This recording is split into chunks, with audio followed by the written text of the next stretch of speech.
It's time for the party. నేనైతే చాలా excitement గా ఉన్నాను, ఎందుకంటే ఇది కిడ్స్ పార్టీ. కిడ్స్ అందరినీ ఒకేసారి హ్యాండిల్ చేయడం అనేది మామూలు విషయం. కిడ్స్ అందరినీ ఎంగేజ్ చేయడానికి మా అక్క 2 గేమ్స్ పెట్టింది, musical cups and cup building. ఒక గేమ్ లో అయితే బర్త్డే బాయ్ విన్ అయ్యాడు. వాడు ఎక్సైట్మెంట్ చూడండి ఎంత హ్యాపీగా ఫీల్ అవుతున్నాడు.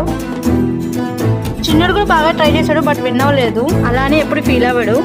ముందైతే అందరికి స్నాక్స్ ఇచ్చేసాము, చాలా ఆకలిగా ఉంటుంది కదా, అందుకే స్నాక్స్ తినేస్తాము. తిన్నాక మనసుతో ఊపొస్తుంది కదా, అప్పుడైతే కేక్ కటింగ్ బాగా హుషారుగా ఉంటారు. కేక్ అయితే చాలా సింపుల్ గా ఇచ్చేసాము, ఎందుకంటే ఎంత డెకరేటివ్ గా ఇచ్చినా అంత క్రీమీ తప్పితే ఏముండదు, పిల్లలు అలా తినలేరు కదా అని ఇలా ఇచ్చేద్దాం.